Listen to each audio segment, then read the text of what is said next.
Smile. Whisper. Okay. Wow, I was short time. Alice in Zombieland is about Alice and her family, and Alice that claims that he can see these kind of monsters. And therefore Alice and her sister Em is not allowed to walk outside when it's dark.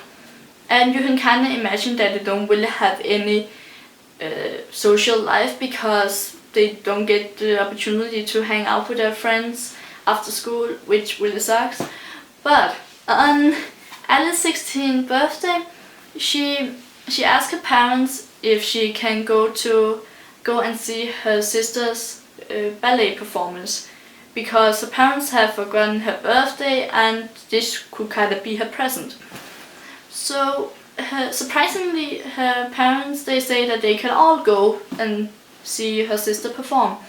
So they do, and everything is fine and they have a good time, and until they're going home, because they end up in a car crash and everyone except for Alice, they die.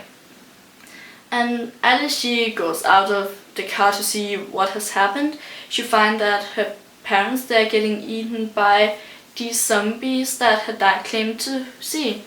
So now she finds out that her dad always has told the truth about these zombies, and she really wants to start fighting them, and she also got the opportunity to start fighting them to get revenge.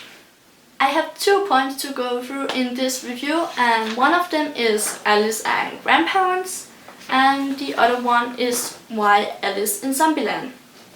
Because I don't get why Gena Showalter she has chosen to call this book Alice in Zombieland, because it has nothing to do with Alice in Wonderland, which you kind of get to think about Alice in Wonderland when you hear this title. And I had to read on Goodreads before I read this book, and I found out that it was this young adult fantasy that sounded really interesting, and I also really loved it. But the title didn't make me want to read it. And also the people who read this book to get a retelling of Alice in Wonderland, they will get quite disappointed because it's not. And I really think it's stupid that you name a book that makes you think about something that is not. And I just don't get it.